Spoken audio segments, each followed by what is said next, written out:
सातपूर प्रभाग सभेत नगरसेवक दिनकर पाटील यांनी प्रभाग क्रमांक 10 मध्ये सुमारे 4 एकर जागेवर इयत्ता 1ली ते 10वी पर्यंतची इंग्रजी माध्यमाची शाळा उभारण्याचा महत्त्वपूर्ण प्रस्ताव मांडला। याबाबत महापौरांशी चर्चा झाल्याचे सांगत त्यांनी तात्काळ अर्ज सर्व नगरसेवकांच्या सह्या घ्या आणि प्रस्ताव मंजुरीसाठी पाठवा असे निर्देश दिले। त्यानंतर उपस्थित सर्व नगरसेवकांनी या प्रस्तावाला एकमताने मंजुरी दिली। याच वेळी बोलताना पाटील यांनी सातपूर परिसरातील बॅनरबाजीच्या मुद्द्यावरही प्रशासनावर निशाणा साधला। परिसरात मोठ्या प्रमाणात बॅनर लावले जात असले तरी त्याचा कर योग्य प्रकारे वसूल केला जात नसल्याचा आरोप त्यांनी केला।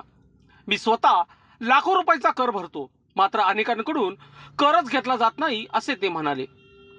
तसेच एमटीएस विभागातील अधिकाऱ्यांवर गंभीर आरोप करत त्यांनी 20 बॅनर लावले जातात, पण त्यापैकी केवळ 15 बॅनरचा कर दाखवला जातो आणि उर्वरित रकमेचा गैरव्यवहार होतो असा आरोप केला आहे। या प्रकरणाची सखोल चौकशी करून संबंधित अधिकाऱ्यांना तात्काळ निलंबित करण्याची मागणी त्यांनी या सभेत केली आहे। लोकशास्त्र न्यूज साठी बंटी आडाव, सातपूर। आणि हे ताबडतोब सगळ्या विभागांचे विभागीय कार्यालय झाले की शेजारी काय बांधते काय टाउन हॉल नाही काय आहे काय टाउन हॉल मग तो बंद साठी बांधलेले अरे तो बंद साठी बांधलेला आहे का? बंद आहे ना? अरे मला तर कधीच चालू नाही दिसला। ताबडतोब नांदुर्डीकर सभापती तुमच्या कार्यकाळात आता नगर सचिव आपल्या जवळच आहे, ताबडतोब आणि एक इंग्लिश मीडियमचं स्कूल आपल्या इथं होणार आहे। सगळ्या सातपूरकरांना त्याचा फायदा होईल। आपल्या ती जागा 10 नंबर मध्ये आहे 4 एकर। 1ली ते 10वी कालच आमचं महापौरांचं मधांचं आमचं बोलणं झालं की ती महापालिकेची शाळा होणार आहे आणि हे कार्य आहे।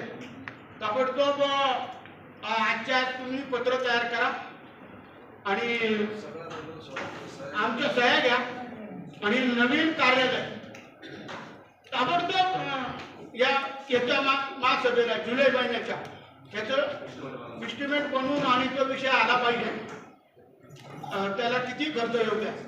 जर तुम्ही 5 विभागामध्ये नवीन कार्यालय करते सातपूरच करत नाही, अरे सातपूर आंबडमुळे महापालिका जिवंत आहे। सर्वात जास्त निधी करा आमच्याकडून जातो। माझा तर आमचा प्रस्ताव होता का सातपूरून शिडको वेगळं करायची जाधव होते, तो प्रश्न तसाच लबाडी करू नको, डायरेक्ट डिसमिस होशील। डिसमिस निलंबित सुद्धा नाही बेनपुळे तू।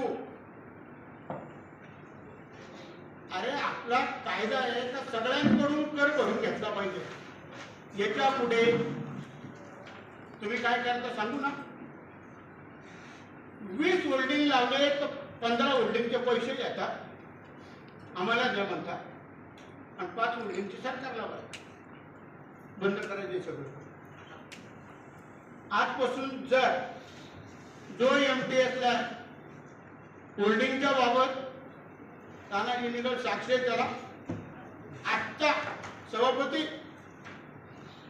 एवढे जिओटॅग माझा एक कार्यकर्ता आहे, ज्याच्या होल्डिंग लागले का लगेच त्याची जिओटॅग करून ठेवतो। उद्यान टोटल आमचा जिओटॅग। आणि अरे तुम्ही महापालिकेचं आर्थिक नुकसान करता। नगर रचना विभाग कंप्लिशन मिळालं डायरेक्ट घरपट्टीला कळवतो। मी मुद्दा मामूलला उरलो तो विषय सांग। ललितनी जे सांगितलं आणि पालवनी बरोबर सांगितलं त्यांना कळतं ते त्यांच्याकडे जातो डायरेक्ट विभागीय अधिकारी। तुम्ही प्रमुख आहे याचे, तुम्हाला आत्ता दाखवतो 20 वर्ष झाले घरपट्ट्या नळपट्ट्याने अजून तुम्हाला मी ते शिकायला म्हणून होतो की गुंठेवारी भागामध्ये सगळ्या सुविधा देऊ राहिले महापालिका आणि तो नियम एकाने वाचून दाखवला। प्रत्येक नागरिकाला सुविधा देणं हे महापालिकेचं कर्तव्य आहे, तो अधिकारी त्यांचा। काही असो घरपट्टी लावली की अतिक्रमित जरी घर असले तर त्याच्या खाली दिलेलं असतं का तुझं घर आहे. पण नागरिक हा डोंगरावर जरी राहिला 100 किलोमीटर जरी घर असलं त्याचं, तर तरी त्याला त्या सुविधा द्यायला लागतात. हा नियम आहे. पण मी तुम्हाला बोलवलं त्याशी की गुंटेवाडीमध्ये जेवढे घर झाले किती टक्के झालं का?